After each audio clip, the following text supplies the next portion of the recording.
نحمده ونصلي ونسلم على رسوله الكريم اما بعد فاعوذ بالله من الشيطان الرجيم بسم الله الرحمن الرحيم رب اشرح لي صدري ويسر لي امري واحلل عقدة من لساني يفقهوا قولي الصلاة والسلام عليك يا سيدي يا رسول الله وعلى آلك وأصحابك يا سيدي يا حبيب الله۔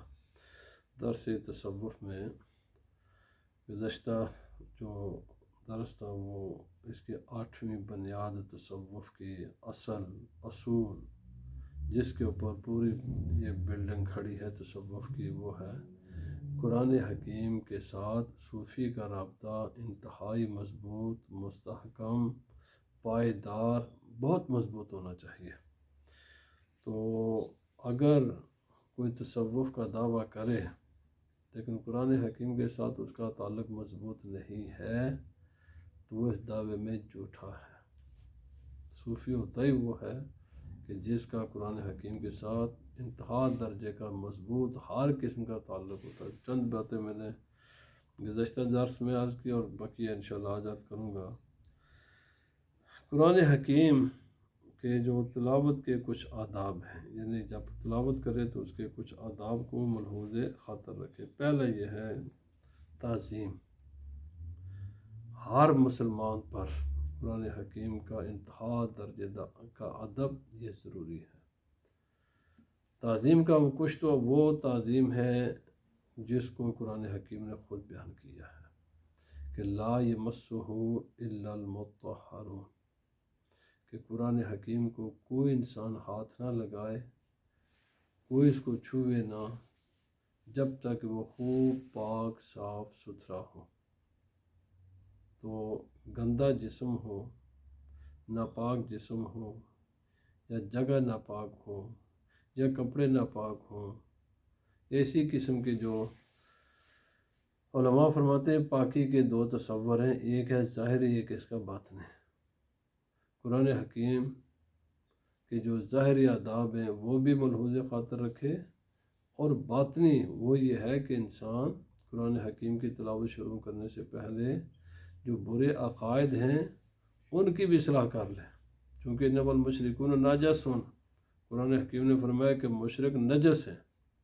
ظاہر بات ہے وہ ان کے کپڑے یا جسم یا جگہ تو پلیت نہیں تھے نا، ان کے خیالات پلیت تھے، عقائد پلیت تھے۔ تو جو گندے عقائد ہیں، گندے اخلاق ہیں اور گندے اعمال ہیں، ان سے انسان اپنے آپ کو بری کرے، اعمال بھی درست کرے، اخلاق بھی درست کرے، معاملات کو بھی درست کرے، عقائد کو بھی درست کرے، کوشش کرے ان تمام کو درست کرنے کی قرآن حکیم کے مطابق۔ جو قرآن حکیم نے جو عقائد، جو اخلاق، جو اعمال، جو معاملات بتائے ہیں ان کے مطابق کرے، اور اس کے بعد دل میں انتہا درجے کا ادب ہو، بلند رکھے۔ یاد رکھ لیں یہ ترتیب ہے، ہمارے لوگ پرواہ نہیں کرتے۔ کبھی کبھی بھائی قرآن حکیم کے اوپر آپ حدیث پاک کی کتابیں نہیں رکھ سکتے، کوئی کپڑا، صاف ستھرا کپڑا بھی نہیں رکھ سکتے۔ آپ کا کپڑا جو قرآن حکیم کے لیے نہیں ہے، پاکیزہ کپڑا ہے، صاف ستھرا کپڑا ہے، اس کو بھی قرآن حکیم کے اوپر رکھنا منع ہے۔ حدیث پاک رسول اللہ صلی اللہ علیہ وسلم کے ارشادات و فرمودات ہیں وہ بھی نہیں آپ رکھ سکتے، باقی تو دور کی بات ہے۔ قرآن حکیم ہمیشہ سب سے اوپر ہوگا۔ میں دیکھتا رہتا ہوں کیونکہ جہالت ہے، اصل سبب تو جہالت ہے نا، جو پتہ ہی نہیں ہے کہ قرآن حکیم کا ادب کیسے کرنا ہے۔ نیچے رکھنا یا بلا وضو اس کو ہاتھ لگانا یہ تو بڑے دور کی بات ہے نا، یا ایسے عام انداز میں اس کو پکڑنا۔ بھائی قرآن حکیم کے اوپر حدیث پاک کی کتاب بھی نہیں رکھ سکتے آپ، باقی کتابیں تو باقی اس کے بعد آئیں گی نا، فقہ کی کتاب بھی نہیں رکھ سکتے۔ قرآن حکیم کو ایک عام اپنے برابر کی جگہ یہ قرآن حکیم ہمیشہ اوپر رکھا جائے گا، اونچا رکھا جائے گا۔ اور جب پاکیزہ ہر چیز میں پہلے عرض کر دیا، کوشش کریں کہ آج کل لوگوں نے یعنی ایک رواج بنا لیا ننگے سر پڑھنا، یہ انتہائی بے ادبی ہے۔ تم سے تو میں کہتا نہیں، ان سے تو سکھ یار، وہ جب اپنی کتاب پڑھتے ہیں تو وہ کم از کم اپنے سر کو ڈھانپ لیتے ہیں۔ مسلمانوں کو کوئی شرم حیا نہیں ہے کہ قرآن حکیم کو ننگے سر پڑھنے شروع کر لیتے ہیں۔ بھائی سر کو ڈھانپو، یہ آداب ہے۔ سر ڈھانپ کر پہلے وضو کرے، قبلہ رو ہو کر بیٹھے، انتہائی عاجزی انکساری کے ساتھ اس کی تلاوت کرے۔ پہلے تعوذ پڑھے، اللہ پاک نے فرمایا اذا قرأت القرآن فاستعذ باللہ، یہ اس کے آداب ہے کہ جب بھی قرآن حکیم کی تلاوت کرو اس کے آغاز میں اعوذ باللہ کی تلاوت کرو، بسم اللہ پڑھ لو، وضو کرو۔ اور حضرت علی رضی اللہ تعالیٰ عنہ فرماتے ہیں کہ پہلے کوشش یہ کرو کہ قرآن حکیم نماز کی حالت میں پڑھو، یعنی انسان چاہے سنتیں ہوں، فرض ہوں یا نوافل ہوں۔ کیوں؟ فرق کیا ہے؟ جب انسان نماز کی حالت میں قرآن حکیم کی تلاوت کرتا ہے، ہر حرف کے بدلے میں اللہ تعالیٰ 100 نیکیاں عطا فرماتا ہے۔ تو بھائی تم نے تلاوت تو کرنی ہے تو بہتر کوشش کرو، اگر کوئی اور مصروفیت نہیں ہے تو نماز میں پڑھو اس کو زیادہ سے زیادہ۔ اور جو آدمی بیٹھ کر پڑھے نماز، یعنی جیسے نفل بیٹھ کر پڑھتے ہیں، تو اللہ تعالیٰ کھڑے ہو کر پڑھو گے تو 100 نیکیاں ہر حرف کے بدلے میں، بیٹھ کر پڑھو گے تو 50 نیکیاں۔ اور جو انسان زبانی پڑھے اور باوضو پڑھے، بیٹھ کر پڑھے، نماز کے علاوہ پڑھے، تو ہر حرف کے بدلے اللہ تعالیٰ اسے 25 نیکیاں عطا فرماتا ہے۔ لیکن چونکہ زبانی قرآن حکیم بلا وضو پڑھنے کی اجازت ہے، تو اگر کوئی آدمی بغیر ہاتھ لگانے کی اجازت نہیں ہے، پڑھنے کی اجازت ہے، تو اگر کوئی انسان بلا وضو وہ قرآن حکیم کی زبانی تلاوت کرے تو اس کو اللہ تعالیٰ ہر حرف کے بدلے میں 10 نیکیاں عطا فرماتا ہے۔ اور دیکھیے نا، بات یہ ہے جی وقت اتنے لگے گا، نماز میں پڑھو گے، کھڑے ہو کر پڑھو گے تو 100 نیکیاں۔ آج ہم یہاں پر کسی بھی شاپ پر تھوڑی سی بھی کوئی سستی ہو، حالانکہ وہاں پر جانے میں شاید جتنا سستی ہے اتنا آپ کا پیٹرول خرچ ہو جائے گا، بعد پھر بھی وہیں جا پہنچیں گے، لیکن پھر بھی ہم محنت کرتے ہیں، دیکھتے ہیں، تو جہاں پر تو 9 یعنی 90 زیادہ مل رہے ہیں، تو کوشش کریں کہ نماز میں ہو۔ اور پھر دن کے نسبت رات کے وقت، جو رات کے نوافل ہوتے ہیں، رات کی جو نماز ہوتی ہے، ہم کام کاج سے فارغ ہو چکے ہوتے ہیں، عشاء کی نماز ہوتی ہے، یا کوئی آدمی کسی کو اللہ تعالیٰ توفیق عطا فرمائے نماز تہجد ہوتی ہے، تو اس میں قرآن حکیم کی تلاوت کریں۔ کیوں؟ اس وقت شور شرابہ، باقی معاملات، کام کاج، جو دنیا کے مشاغل ہیں، وہ تقریباً انسان سے فارغ ہو چکا ہوتا ہے، تو انسان کی زیادہ دل اور پوری توجہ کے ساتھ قرآن حکیم پڑھے گا، اور جلد جلد نہ پڑھے، تیز تیز نہ پڑھے، اس کو آہستہ آہستہ پڑھنے کی کوشش کرے۔ یہ نہیں کہ جلدی جلدی میں نے ختم کرنا ہے، نہیں، آہستہ پڑھو، صحیح تلفظ کے ساتھ پڑھو، کوشش کرو کہ تجوید کے ساتھ پڑھیں، اور جتنا پڑھیں اس پر غور و فکر کریں۔ اور غور و فکر امام غزالی نے آگے جا کر لکھا ہے، آپ کر نہیں سکتے جب تک کم از کم 2 کام پر آپ 2 کام پہلے نہیں کریں گے۔ ایک ہے عربی زبان، اس کی گرامر، آپ کو عربی گرامر اور اس کی وہ جو نا اس کا ادب لٹریچر آنا چاہیے، اور دوسرا ہے قرآن حکیم کی ظاہری تفسیر۔ جب تک انسان ظاہر کو نہیں جانتا اس کے باطن کو نہیں سمجھ سکتا۔ تو آپ فرماتے ہیں کہ صرف قرآن حکیم کی تلاوت تک اپنے آپ کو محدود نہ رکھو، بلکہ کوشش کرو کہ عربی زبان کو بھی سیکھو۔ اور دنیا میں ہر زبان اپنے مقام پر ہے، لیکن جو عربی زبان ہے نا جی، کوئی دنیا کی زبان اس کا مقابلہ نہیں کر سکتے. السنا، دنیا میں جن زبانوں کو کہتے ہیں نا mother of tongues, mother of tongue, پوری روئے زمین کی جو زبانیں ہیں نا، وہ کہیں کہ اگر ان کی جو مدر ہے تو وہ غالباً 3 ہے. بس ان تینوں ہی سے یہ پوری روئے زمین پر زبانیں بولی جاتی ہیں. ان میں سے ایک عربی ہے، یہ مدر آف دی ٹنگ ہے، کیونکہ اس کے ایک ایک لفظ کے نیچے، ہر لفظ کے نیچے سمندر، یعنی معانی کے ایک ایسے سمندر بہتے ہیں کہ انسان حیران رہ جاتا ہے. سیم حروف رہتے ہیں، حرف سیم رہتے ہیں، لیکن اس کی صرف زبر زیر پیش کی تبدیلی سے اتنے معنی پیدا ہوتے ہیں، اتنے اس قدر اس کے معنی پیدا ہو جاتے ہیں. بھائی وہ تبھی آپ کو پتہ چلے گا نا. پھر جو یہ حرکات ہوتی ہیں، یہ بھی اس کا ایک آخری حرف سے پہلی حرکات ہوتی ہیں، ان کا مطلب کچھ اور ہوتا ہے. جو آخری حروف پر، ہر لفظ کا جو آخری حرف ہے اس پر جو حرکت ہوتی ہے اس کا مطلب کچھ اور ہوتا ہے. اور وہی معنی کو یہ دونوں مل کر معنی کا تعین کرتے ہیں. کتنا انسان پوری زندگی بھی ترجمہ پڑھتا رہے نا قرآن حکیم کا تو انسان کو یاد نہیں رہے گا. لیکن اگر انسان عربی گرامر کو پڑھ لے، سیکھ لے، عربک لٹریچر پڑھ لے، تو اس کے لیے قرآن حکیم کو ترجمہ کم از کم اس کا سمجھنا بہت آسان ہو جاتا ہے، کیونکہ اس کو اصول یاد ہے، پرنسپل یاد ہے. اور اس کو جب پرنسپل کا پتہ تو، اور یہ کتنی کوئی بڑی بات بھی نہیں ہے. ہم مسلمان اتنا پوری زندگی اپنی ضائع کر دیتے ہیں. عالم میں میرا ذاتی تجربہ یہ ہے، ویکینڈ پر ہم پڑھاتے ہیں جی، صرف ویکینڈ پر 3-4 سال کے بعد اچھی خاصی صلاحیت پیدا ہو جاتی ہے.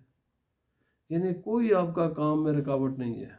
منڈے ٹو فرائیڈے آپ کام کریں اپنا، ویکینڈ پر بھی آپ مزے کے ساتھ سو جائیں، 10 بجے سے لے کر 2 بجے تک آپ آ جائیں. یہ جو کوئی بڑی بات نہیں ہے. اور 3-4 سال میں آپ نے اتنی صلاحیت آ جائے گی، اتنی صلاحیت آ جائے گی کہ آپ کے لیے یہ بہت سی قرآن حکیم کو، احادیث کو، فقہ کو، باقی جتنے بھی علوم دینیہ ہیں، ڈائریکٹ ان کو سمجھنا کافی حد تک انسان میں صلاحیت پیدا ہو جاتی ہے. بات صرف یہی ہے کہ ہمارا پریفرنس کیا ہے، ہماری ترجیحات کیا ہے. جب ہم یہ سمجھیں گے نا یہی دنیا ہے، بس یہی دنیا ہے، اس کے سوا کچھ نہیں ہے، تو پھر آپ کبھی نہیں آگے بڑھ سکتے. لیکن جب یہ پتہ ہو نا کہ یہ دنیا نہیں ہے، یہ تو بہت ٹمپریری سی جگہ ہے، اور اس کے علاوہ بھی ایک دنیا ہے جو ختم نہیں ہونے والی ہے، تو پھر اس انسان کے لیے، دین کے لیے وقت نکالنا کوئی بڑی بات نہیں ہے. اور جب انسان اس کائنات کو نہیں نہ سمجھے گا، انسان سمجھتا ہے یہ شاید یہی کچھ کائنات ہے جدھر میں ہوں، یعنی جس جگہ پر رہتا ہے نا انسان سمجھتا ہے یہی ہے، بس اسے کربوج میں یہی 30-40 ہزار، یہ یعنی اسی شہر کو، یا بھائی میرے بھائی، یہ کائنات خدا نے اتنی بڑی بنائی ہے، اتنی بڑی بنائی ہے، اس کا سامنے انسان تیری کیا حیثیت ہے. جس زمین کے اوپر تو رہتے ہیں اس کی بھی کوئی حیثیت نہیں ہے. اس زمین کی بھی ایک ڈٹ کے برابر بھی حیثیت نہیں ہے جس کے پیچھے انسان بھاگا ہو. یہ کائنات بہت بڑی ہے، یہ خدا کی نعمتیں نہ کبھی ختم ہوئی ہیں نہ ہوں گی، یہ نہیں ختم ہوتی، تو ختم ہو جائے گا. ان کے پیچھے اتنا نہ بھاگ، یہ تیرے قبضے میں نہیں آئیں گے. اب یہ بالکل کنفرم بات ہے، تو خدا کی ساری نعمتوں کو حاصل نہیں کر سکتا. اگر کر بھی لے گا تو ان کو یوز نہیں کر سکتا. میں صرف یہاں پر ایک اشارہ کرنا چاہتا ہوں. پتہ یہ کائنات کتنی بڑی ہے؟ یہ پوری زمین کا ہوائی جہاز پر اگر آپ سفر بیٹھ کر کریں نا تو 48 گھنٹوں میں 48 آور میں پوری زمین کا چکر لگا سکتے ہیں آپ. زمین ساری اتنی ایک سے. اور یہ کائنات کتنی بڑی خدا نے بنائی ہوئی ہے کہ سب سے تیز ترین جو انسان کو معلوم ہے جو چیز سفر کرتی ہے نا وہ روشنی ہے. 1,86,000 میل پر سیکنڈ یہ روشنی سفر کرتی ہے، اور یہ کائنات اتنی بڑی ہے کہ یہ روشنیاں ایک سال میں جتنا سفر کرے نا، ایک سال میں ایک سیکنڈ میں کتنے کرتی ہے؟ 1,86,000 میل۔ یہ سورج یہاں سے کوئی 9 کروڑ میل دور ہے، اور یہ زمین سے کوئی 13 لاکھ ٹائم بڑا ہے، تو اس کی روشنی زمین پر آتے وقت 8 منٹ تقریباً لگتے ہیں۔ تو اللہ پاک نے ایسے ایسے سورج بھی بنائے ہوئے ہیں کہ یہ لاکھوں سورج اس سورج کے اندر آ جاتے ہیں، اور یہ وہاں سے اتنی یہ بڑی کائنات ہے کہ اگر یہ روشنی سفر کرے نا، زمین سے فرض کریں تو اس خدا کی مخلوق تک، بے شمار ایسی خدا کی مخلوق ہے، وہاں تک پہنچنے میں سال نہیں لگتا، 1000 سال نہیں لگتا، ملین نہیں ہے، کروڑوں نہیں ہے، اربوں سال لگتے ہیں۔ انسان کس میں بولا ہوا ہے، سمجھتے یہ کائنات ہے اس کے لیے پیچھے بھاگو۔ اللہ کے بندے، روشنی کی سپیڈ سے کوئی چیز چلے، یہاں ایک نقطے سے دوسرے نقطے تک پہنچنے میں ارب سال لگتے ہیں۔ یہ اتنی بڑی کائنات ہے، تو اس کو کبھی حاصل نہیں کر سکے گا۔ اس لیے اپنے حقیقت کو سمجھ میں کیا ہوں، زمین کے مقابلے میں تو کچھ نہیں ہے، تو اس کائنات کے مقابلے میں کیا ہے؟ یہ نعمتیں نہیں ختم ہوں گی۔ آج جب سے خدا نے بنائی ہے نا، آج جو نعمت اللہ اس کے پیچھے اور بھیج دیتا ہے۔ یہ درخت یہ اگر کاٹوں گے پیچھے ایک اور آ جائے گا، ختم ہو جائیں گی، تو لہذا ان کے پیچھے مت بھاگو۔ یہ نعمتیں خدا جانے کب سے میرے رب نے ان نعمتوں کا سلسلہ شروع کیا ہوا، کب تک یہ رہے، اور یہ کائنات بہت وسیع ہے، انسان کے بس کی بات ہی نہیں ہے۔ اگر بھاگے گا بھی نا تو 70 سال میں تو ویسے موت آ جاتی ہے، کہاں جائے گا یہ؟ اس لیے ان چیزوں کے پیچھے بھاگنے کے بجائے کائنات اللہ نے بہت وسیع بنائی ہوئی ہے، بہت وسیع ہے، لہذا اس دنیا کے پیچھے بھاگنے کی ضرورت نہیں ہے۔ اتنا حاصل کر لو جتنی تمہاری ضرورت ہے، اس کو تم سارے کو حاصل ہی نہیں کر سکتے۔ آج تک کوئی انسان ہے دنیا میں یا کوئی ایسا دنیا جس نے کہا ساری اللہ نے جو بھی نعمتیں بنائی میرا سب پر قبضہ ہو گیا ہے؟ اگر اول تو ہو ہی نہیں سکتا۔ پہلی بات تو یہ ہے کہ اللہ کی نعمتوں پر کسی انسان کے سب کا قبضہ ہو ہی نہیں سکتا، ہو بھی جائے اس کو استعمال ہی نہیں کر سکتا۔ وہ کیا کرے گا؟ 6 فٹ کا بیڈ ہے نا، روزانہ بدلائے گا۔ 20,000 کی کار ہوگی نا، 6 مہینے بعد چینج کرے گا کار کو۔ 2-3 روٹیاں کھائے گا نا۔ اللہ کے بندے، بس میں اشارہ یہ کرنا چاہتا ہوں، چونکہ انسان بھولا ہوا ہے، انسان بھاگتا ہے صبح سے لے کر شام تک، یہ دنیا دنیا دنیا دنیا دنیا۔ نبی پاک صلی اللہ علیہ وسلم نے فرمایا،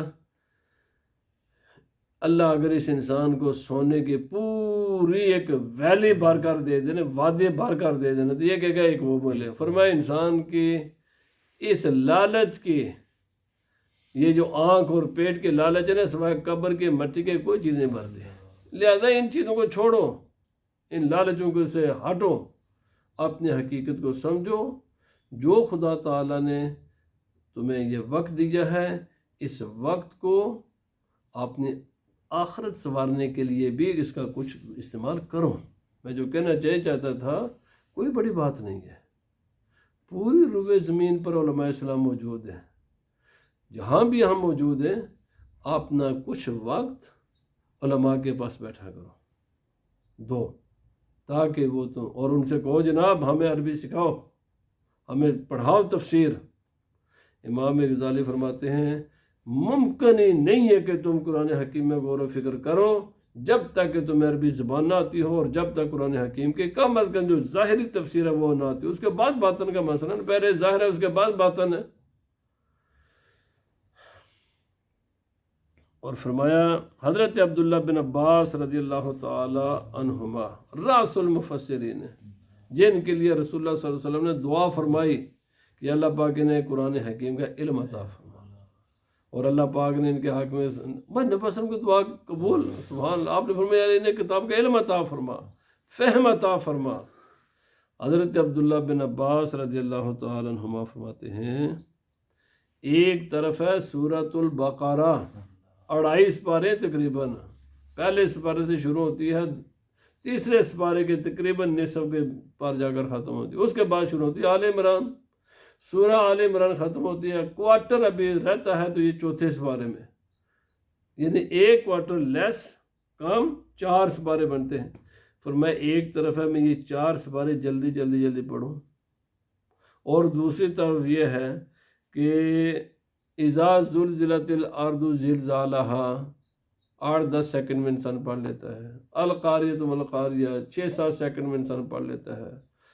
فرمایا ان مثال دیتے ہیں، آپ فرماتے ہیں یہ جو 6 سیکنڈ کی صورتیں ہیں ان پر غور و فکر کرنا، آرام کے ساتھ پڑھے، سوچ سمجھ کر پڑھے، غور و فکر کرے، یہ بہتر ہے سورہ آل عمران اور سورہ بقرہ کی پوری کی تلاوت کرے. حضرت سیدنا عمر رضی اللہ تعالی عنہ، آپ نے روایات میں آتا ہے نبی پاک صلی اللہ علیہ وسلم سے سورۃ البقرہ آپ نے سیکھی، اور سیکھنے میں کتنا وقت لگا؟ 10 سال. 10 سال.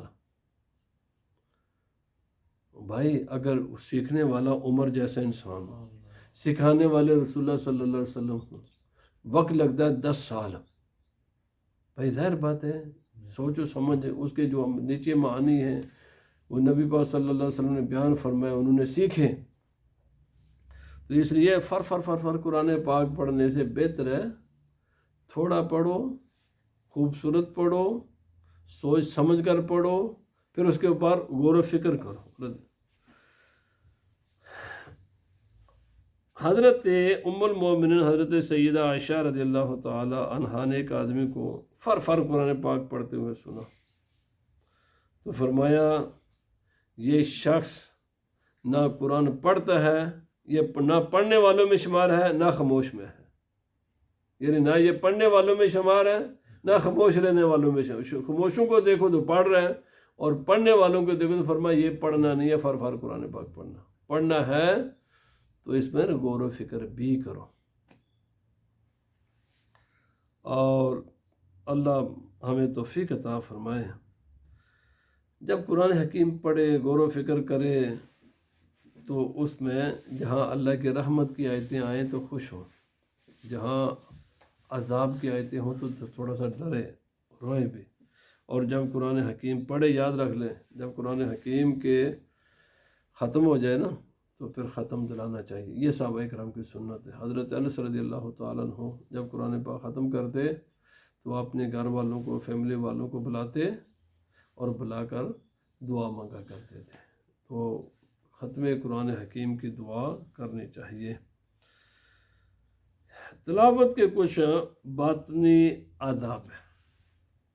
باطنی پہلا ادب یہ ہے کہ انسان یہ سمجھے کہ یہ اللہ کا کلام ہے اور یہ کلام قدیم ہے.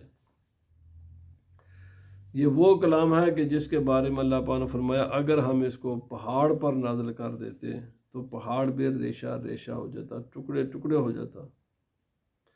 لیکن یہ انسان پر نازل کیا ہے، نبی پاک صلی اللہ علیہ وسلم پر نازل فرمایا، جو خدا کا کلام ہے نا. یاد رکھ لیں اس کے 2 حصے ہیں، ایک ہے خدا کا کلام، ایک ہے ہماری زبان. امام صاحب فرماتے یاد رکھ لو جو خدا کا کلام اور ہماری زبان میں فرق یہ ہے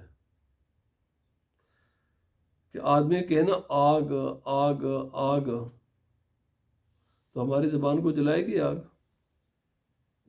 نہیں جلائے گی. کیوں؟ اس آگ کی تعبیر کی ہے ہم نے اس لفظ کے ساتھ، لیکن ایکچول آگ اگر ہم رکھیں اس بار تو جلائے گی کہ نہیں جلائے گی؟ فرمایا جو خدا کا کلام ہے نا، یہ الفاظ جو ہم پڑھتے ہیں نا یہ اس کی تعبیر ہے، اس لیے ہم پر وہ اثر نہیں ہوتا. اگر جو خدا کا کلام ہے نا، اگر وہ پہاڑوں پر آ جائے نا تو وہ پہاڑ بھی ریزہ ہو جائے. مگر یہ یاد رکھ لو ان الفاظ کو آپ نے فرمایا یہ ایسے ہی ہیں کہ جب کوئی کسان، آج کل تو زمانہ ختم ہو گیا ہے لیکن آج بھی ہیں، جانوروں کو جب جو لوگ کسان، یہ جو جانوروں کی دیکھ بھال کرنے والے لوگ ہیں، تو بکریوں کو بلانا ہو تو بکریوں والی اس کی طرز کی وہ بولی بولیں گے، بیلوں کو بلانا تو بیلوں والی بولی، اور جیسا جانور اس کے مطابق انہوں نے الفاظ بنائے ہوتے ہیں اور اس پر وہ چلتے ہیں۔ کیوں؟ کہ اس کے مطابقت ہوتی ہے، ان کے ساخت کے ساتھ ان الفاظ کی مطابقت ہوتی ہے۔ یہ جو اللہ رب العزت کا کلام ہے نا، یہ اللہ رب العزت نے ہمارے حال کے اعتبار سے ہمیں عطا کیا ہے، کیونکہ ہمارا بھی حال جانوروں والا ہی ہے۔ جانوروں کو اگر انسان اپنا کلام سنائے نا تو جانور نہیں، مجھے پتا میرا بھی تعلق اسی فیملی سے ہے، ہم اپنی بولی بولیں، جانوروں کو بالکل سمجھ نہیں آتی، انہی کی بولی بولو۔ دیکھنا کبھی کتوں یہ باہر آتے ہیں، وہ کتوں کے ساتھ وہ جب الفاظ بولتے ہیں تو چونکہ انہوں نے وہ الفاظ سکھائے ہوتے ہیں۔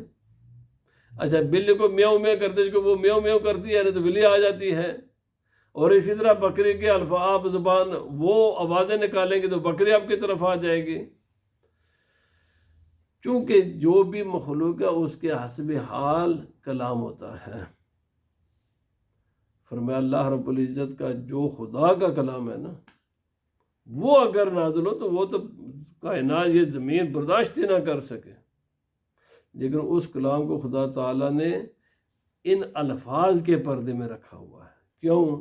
کہ ہم محتاج ہیں، ہم برداشت نہیں کر سکتے، لیکن کم از کم انسان اتنا تو سمجھے نا کہ یہ وہ کلام ہے کہ اگر یہ پہاڑوں پر اتر آتا تو پہاڑ بھی ریزہ ریزہ ہو جاتے۔ میں اس خدا کا کلام کی تلاوت کرنے لگا ہوں۔ اس کا ادب، اس کا احترام اور اس کی عظمت کو انسان اپنے دل میں رکھ کر پڑھے اور دل حاضر رکھے۔ یہ نہیں ہے کہ ادھر قرآن پاک کی تلاوت ہو رہی ہے اور ادھر ساری دنیا کا چکر لگا کر آ جائے، نہیں، حاضر دل کے ساتھ پوری توجہ کے ساتھ قرآن حکیم کو پڑھے اور کوشش کرے اس کے ہر لفظ پر غور و فکر کرے، اس کے معنی پر غور و فکر کرے اور خوب غور و فکر کرے۔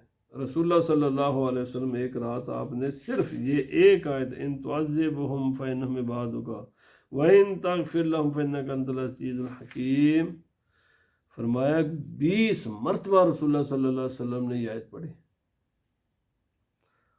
اور حضرت سعید بن جبیر رضی اللہ تعالیٰ عنہ نے پوری رات صرف ایک آپ پڑھتے رہے، وَامْتَازُوا الْيَوْمَ أَيُّهَا الْمُجْرِمُونَ، صرف اس شکایت کو بار بار ریپیٹ کرتے۔ اللہ پاک فرمائے گا قیامت کا دن ہوگا، میدان محشر ہوگا، اللہ پاک فرمائے گا وَامْتَازُوا الْيَوْمَ أَيُّهَا الْمُجْرِمُونَ، او مجرمو، میرے نافرمانو، دنیا میں فرما بردار اور نافرمان اکٹھے تھے، آج تمہاری جدائی کا دن آ گیا۔ اللہ تعالیٰ مجرموں کو فرما برداروں سے الگ کر دے گا، اور انسان مثلا یہ آپ فرماتے ہیں، یہ لیکن اللہ پاک فرماتے ہیں اِنَّا خَلَقْنَا الْإِنسَانَ مِن نُطْفَةٍ، مثالیں یہ تو آپ امام غزالی نے چند مثالیں فرمایا۔ اللہ پاک نے فرمایا ہم نے تجھے انسان ایک پانی کے قطرے سے پیدا کیا۔ جب یہ آیت پڑھو ذرا غور و فکر کرنا اپنے آپ پر، تو ہے کیا ہے؟ پانی کا ایک قطرہ، اور وہ قطرہ بھی جتنا انسان، یہ منی پوری خارج ہوتی نا، اسے تو کوئی لاکھوں انسان بنتے ہیں، اس منی کے بالکل جو سوئی کے جو آخری وہ کنارہ ہوتا ہے نا، اس کے برابر سے انسان بنتا ہے، ساری منی سے نہیں انسان بنتا۔ فرمایا اس قطرے سے خدا تعالیٰ نے کس طرح تیرے خوبصورت چہرہ بنایا، تیرے جسم پر یہ ماس چڑھایا، اس کا رنگ کیسا خوبصورت بنایا، ہڈیاں بنائیں، تیرے دانت بنائے، زبان بنائی بولنے کے لیے، دیکھنے کے لیے آنکھیں بنائیں، سننے کے لیے کان بنائے، سوچنے سمجھنے غور و فکر کرنے کے لیے دماغ بنایا، محبت کرنے کے لیے، نفرت کرنے کے لیے تیرے اس کے اندر دل رکھا، یہ ساری چیزیں اس پانی کے ایک چھوٹے سے قطرے سے تجھے کیسے بنایا؟ کیا ہے اس کے سوا جو اتنے سے قطرے سے ایسی ایسی چیز؟ اور پھر یہ بھی نہیں ہے ایک ماں ایک باپ، ماں بھی وہی ہے باپ بھی وہی ہے، ہر بچے کی شکل دوسرے سے مختلف، کسی کے 10 بچے ہوں، ورنہ تو یہ مصیبت پڑ جاتی گھروں میں، اگر شکلیں ایک جیسی ہوتی تو دنیا میں مصیبت ہوتی گھروں میں، لیکن یہ خدا کا کتنا کرم ہے، کتنا خدا کا کرم ہے۔ ایک شہر میں 20 کروڑ 20 لاکھ بھی آدمی ہوں، ہر انسان کی شکل دوسرے سے مختلف ہے۔ ہم روزانہ بازاروں میں سنا بھائی کیا حال ہے، کیسے پہچان لیتے ہیں ہم؟ ہر انسان کی شکل دوسرے سے مختلف ہے، بلکہ ہر ایک ماں باپ کی اولاد کی شکلیں بھی دوسرے سے مختلف ہے۔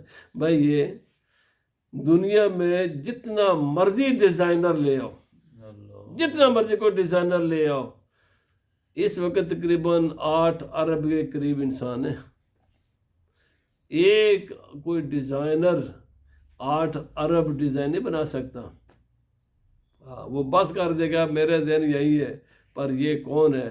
میں ان پہ انسانوں کی بات کر رہا ہوں جو اس وقت موجود ہیں، خدا جانے کتنے گزر چکے اور کتنے آئندہ آئیں گے۔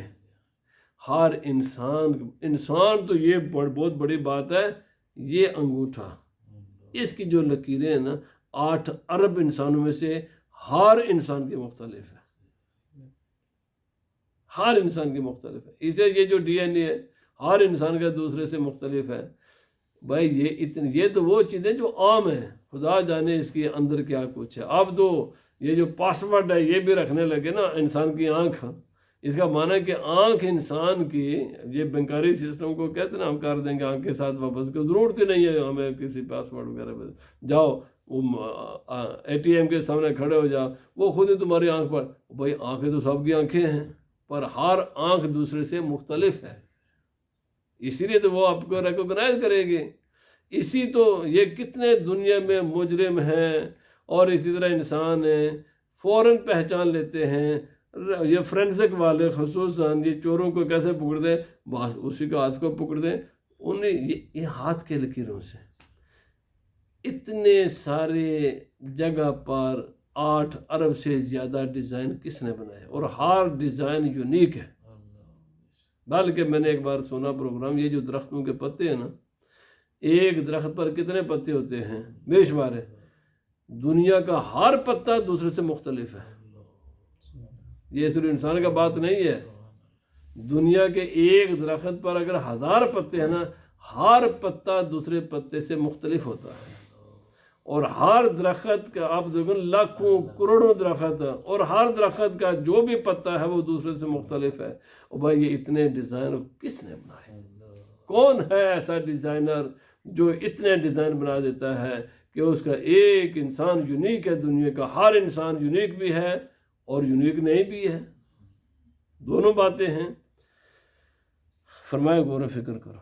پھر صرف یہ ظاہری چیزیں ہیں، یہ تو ساری ظاہری چیزیں۔ بھائی کبھی سوچا کہ پانی میں بولنے کی صلاحیت ہے، پانی میں غور و فکر کرنے کی صلاحیت؟ یہ انسان اتنے جہاز اڑا رہا ہے، اتنے 4 میل لمبی ریلیں جناب کھینچ رہا ہے انسان، اتنے دیو قامت شپ، یہ سارے کے سارے اس کا کمال ہے نا۔ یہ کس نے تیرے اندر رکھا ہے؟ جو ہوائی جہاز اڑاتا ہے، شپ ہے جناب، 1000 ٹن وزن لے کر چل رہے ہیں، حالانکہ اسی پانی پر ایک سوئی آپ ڈال دو وہ نیچے چلے جائے گی، لیکن 1000 ٹن وزن لے کر یہ شپ چل رہے ہیں۔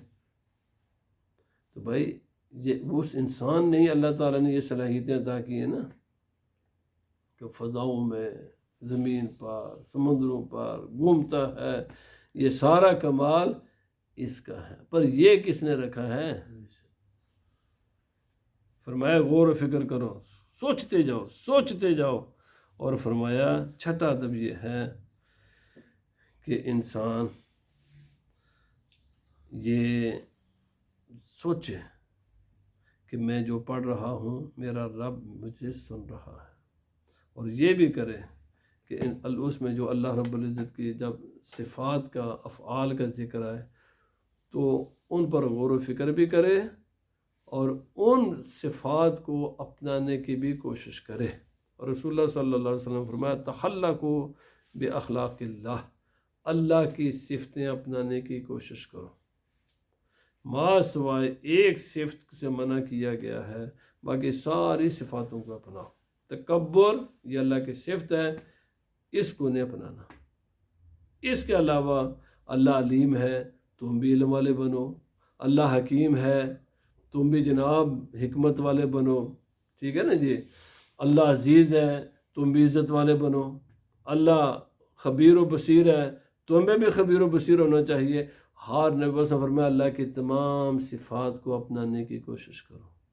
ہاں ایک صفت ہے اس کے قریب بھی نہیں جانا، وہ ہے تکبر، تکبر کے قریب نہیں جانا۔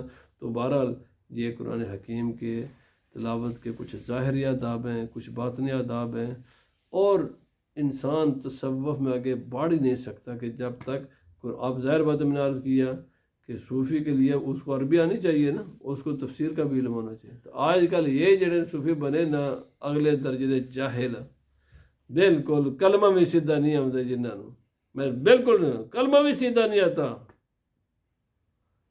یہاں پر ایک پیر بہت بڑی گدی کا مالک، لا الہ الا اللہ محمد رسول اللہ نہیں پڑھنا ہے، پہلا کلمہ نہیں اسے آتا۔